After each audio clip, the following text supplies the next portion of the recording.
Quand vous regardez maintenant les demi-finales, c'est les 5 premiers qui étaient là.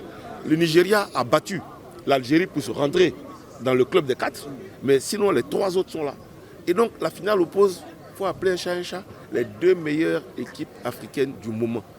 Sur la durée, il faut respecter ça. Donc pour moi c'est très ouvert. Le Maroc est monté en puissance. Ils ont prouvé dans leur jeu qu'au fur et à mesure qu'ils avançaient, ils gagnaient en confiance.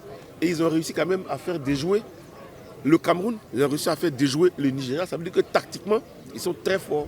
Il faut analyser ça et voir comment ils vont faire éventuellement déjouer le Sénégal. Mais le Sénégal est une équipe régulière. Depuis le début de la compétition, ils jouent de façon régulière, elle est bien rodée. Et ils ont une force qui nous a manqué, par exemple, nous.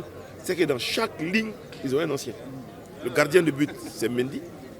Le milieu, Khalidou, en défense, il stabilise. Gueye, au milieu, et devant Sadio. Donc les 4 anciens permettent aux jeunes de s'intégrer et d'avoir un football cohérent. Donc c'est une très belle équipe du Sénégal qui est là et pour qui je pense on doit avoir du respect. Et c'est vraiment très ouvert. Celui qui dit aujourd'hui que ces 2 équipes ne méritent pas leur place, c'est de la mauvaise foi. C'est les 2 meilleures équipes qui sont en finale. C'est la preuve que le tournoi s'est passé dans de très bonnes conditions.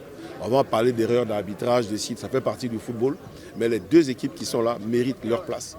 Et nous, la Côte d'Ivoire, on a intérêt, c'est ce qu'on va faire, à travailler sérieusement, avec rigueur, avec abnégation, pour pouvoir faire une bonne Coupe du Monde et à la prochaine CAN, c'est dans 1 an, être là pour imposer notre marque.